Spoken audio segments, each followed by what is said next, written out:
What? The amount of Murder Jones videos I've made at this point, did you not expect this to be an episode at some point? So stupid. Welp, we're back on this show, and it definitely didn't take 3 years to produce another one this time. Totally. Anyways, you read the title, so let's not waste any time, because today we're talking about an indie show that retroactively helped to push indie animation into mainstream. We'll cross those demons some other time. Moving on, Murder Jones is a indie show from the famous channel Glitch Productions, owned by Mr. SMG4 himself. You know, the Blue Mario guy. Murder Jones was created by Vickers, who is known for his projects like Cliffside or Internation Cube that came before Murder Jones. These indie projects over time got discontinued due to various reasons, but mostly due to budgeting to make more episodes. But then one day... Hey! Want to make a show on our newly made animation company?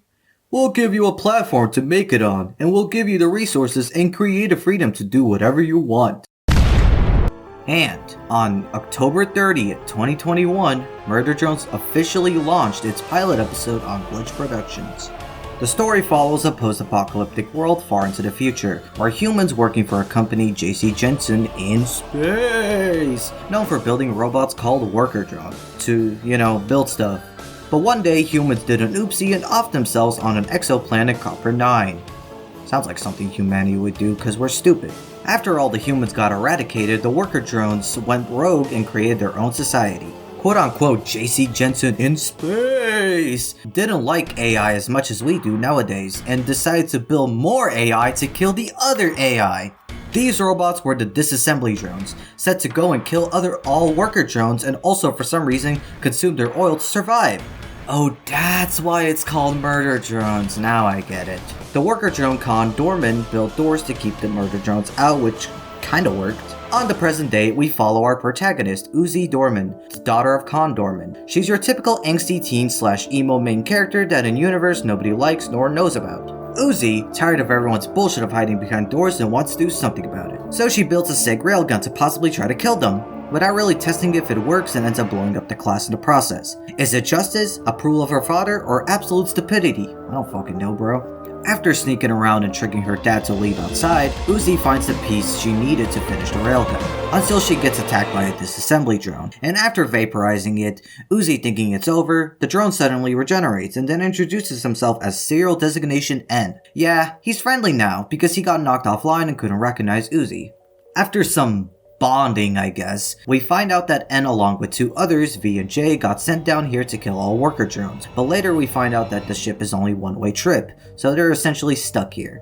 Uzi gives N some existential crisis to think about, after saying that the company is gonna dispose of them after the job is done. This makes N think about it, but before N could really start questioning it, V and J come back, and Uzi completely gone and trying to make a run for it. After J knocks some sense into N, he remembers everything and goes after Uzi. Uzi coming back to the base wanting to close the doors, it is too late when N has already arrived and just completely slaughters the entire base. Bro, N had so much aura in the pilot, like what happened to him? After Uzi gets captured by N, Con sees Uzi literally about to die. What do you think he does, especially when he has a gun that can hurt the guy? Is he 1. A good dad and protects and saves his daughter, aka the only family he has left? Or 2. He leaves her to die? Don't worry, I'll wait. Okay, waiting is over. He leaves her to die. Well, he's not getting the award for best dad anytime soon. This is so tragic that even the literal murderer feels bad for her.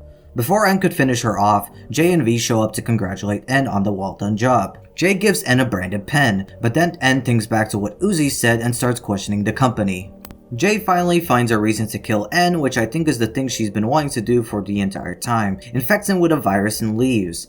N about to die is confronted by Uzi, who comments on his sudden change of heart, and N apologizing to Uzi for the caused damage. Uzi offers N to help her stop V and J, before more people get killed. So the iconic duo is formed and they go stop them, where we get a cool fight scene out of it. After winning the fight, Uzi exiles herself after everybody didn't do diddly squat to help her. You put that cup down, bitch, you don't deserve that! And that's basically the pilot in a nutshell. There's obviously more lore going on in the show afterwards, like Uzi gaining some eldritch god powers through a program called the Absolute Solver that may or may not have eradicated humanity on Earth in its entirety. But if I went through the whole show in a deep analysis, we would be here all day. So here's a quick rundown of each episode. Episode 2. Turns out the bitch ain't dead and is killing everyone. Also trauma dump, cause we always need that in a show. Episode 3. Funny prom shenanigans like dressing up. Also the best character gets introduced here and she's just horror farming all around. Episode 4. Typical horror movie stuff of going camping. Also Uzi has a zombie drone form and eats people now. Episode 5. Backstory episode of when everyone was not a murderer. Also somebody decided to give this child god powers and she goes and kills everyone. Episode 6. Is Uzi's mom the bad guy? And is okay with shooting babies, and Uzi, I trust you. Episode 7.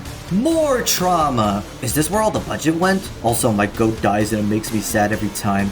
Also, Tessa got skinned alive. Episode 8. I lived, bitch! And who knew that Nightcore could actually be cool? And that's essentially the rundown of every episode. Obviously, we get a character development all around, at least I could say that. The story mainly focuses on Uzi and V, who will become a trio, which they get a lot of development, especially V, who was fine with killing Uzi not too long ago, and then eventually respects and cares about her in the long run. And of course, other characters like Sin gets a lot of focus since she's the main antagonist, so obviously, there will be a lot of focus on her. But my biggest gripe is with its side cast barely getting anything to do in the story. Jay gets killed multiple times in the show to the point it has become a gag in the series, and characters like Doll, who also has the solver just like Uzi, lost family members to the murder drones and barely gets screen time after episode 3, and then gets killed off to hype up Sin as the big bad. Which this underutilization of these characters that I feel have a lot to offer to the story just kinda get pushed aside to focus on the trio. And I don't know who to really blame here, Liam's sometimes poor writing decisions or glitched lack of being able to push towards more episodes. I know Liam was the one who set up with only 8 episodes, but I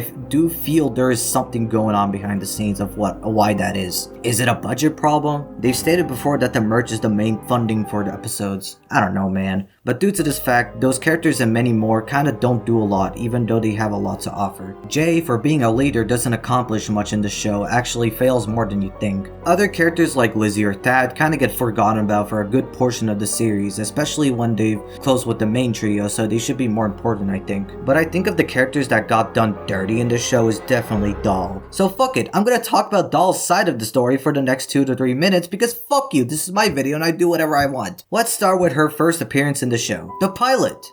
Let's not! Her real debut is episode 2, where this is the episode where we not just hear her backstory a bit, where the disassembly drones, more specifically V, came into her home and killed her parents, and Doll saw all of that. I assume that this had to happen during episode 1, because we know from the dialogue that they've never gone through the door before N did in the pilot, so this couldn't have happened earlier, and episode 2 takes place not too long after episode 1. It's probably been retconned, wouldn't be the first time. It did happen with N and V originally being planned as a couple. Going back to Doll, we also realize that she has the same eye as Uzi did in episode 2, which in episode 3 we finally find out what this thing is capable of. Doll kills every prom candidate to where V would be the only one left on the list, because this was planned as a trap for Doll to kill V and avenge her parents. But why the killing? Because the drawback of having the solver is you requiring to feed on drone oil to not overheat. We see this with Uzi as well. After one of the coolest fights ever, she gets defeated by N and Uzi working together. After this point, we don't see Doll do anything major till episode 5 and 6, where she takes the key bug from Uzi, and then later on in episode 6 makes a trap for them to get killed. Like, come on guys, like how could this not be fucking Aura right now? She literally Aura farms all the damn time, like that's her whole shtick in the show. Although, we get to the saddest scene in the show for me. She gets herself killed by Sin, which this just sucked to see, honestly. Like, this quite literally coughing baby versus uranium bomb. I feel like Liam understood the Doll was kinda too OP in the story, so he had to kill her off to hype up Sin as the big bad. Which, like, I get it. I love Sin. She's an amazing villain in the series and genuinely terrifying. God damn it, man. She doesn't get focused on for a good while and then gets killed off. And due to this, most people don't see past the Russian girl who likes to kill people. And also, let's keep reminding people that she's dead because that is so funny. Do you understand the pain I have to go through? I personally think that she might be one of the most interesting characters in the show when you actually sit down and try to understand her character. And this is coming from someone who got into Murder Jones back in 2023 and didn't give a shit about Doll. Originally my favorite character was Uzi, but over time it changed to Doll. Like, honestly, think about her motivations for a second and why she is the way she is. Her parents get brutally killed right in front of her. She awakens god powers and gets filled with pain and revenge. Kills people to reach the goal of revenge. Gets betrayed and honestly not taken seriously by her own best friend, by the way. After realizing that Uzi is also infected, has sympathy for her even after Uzi decides to side with her parents' murderers. Goes on doing things alone because her only support person stabbed her in the back, eventually leading to her death. Does this remind you of someone? Oh yeah, it mirrors Uzi in a way. Unlike Doll, Uzi chose empathy instead of revenge, and that's only because Uzi met N and realized the bigger picture. And when Uzi also killed a bunch of people, she had friends to support her. And Uzi only beat Sin because of her friends supporting her, and also because Sin became overconfident, but that's besides the point. Both of these characters are much more similar, and I think if circumstances would be different, they probably would have been friends just like their mothers were. So please, put some respect on her. Very cool character that definitely deserved better, but I'm happy for what we did get. So yeah, that's my little rant about my favorite character. I quite literally bought a plush of her, which I usually don't buy merch from any shows, so I think that says a lot about how much I love this character. Going back to Murder Jones, what's the final score? It gets a definite keep it. Yes, this show is nowhere near perfect. It has a lot of questionable writing decisions. The fact of death and mortality not being taken seriously does take the immersion out of the show, and I feel like this show definitely had more stuff to do if they simply had more time to fully develop the characters and its lore. This was Liam's first fully completed show, so I won't give it too much flack. For a first time, really well done, and show how much talent Liam has as a creator. This was also Glitch Productions' first real success. Yeah, we could talk about how big Digital Circus got and what made Glitch skyrocket into popularity, but Murder Jones was the show to put them on the map and be taken seriously as a legitimate indie animation company. As well as it spawned the most creative communities out there. The amount of creative projects that has been spawned from Murder Jones is crazy. The amazing people in the community that I've had the luck to meet and even become close with is what I will never forget. Thank you, Liam, for giving us something truly special. Also, the graphic novel is absolute garbage.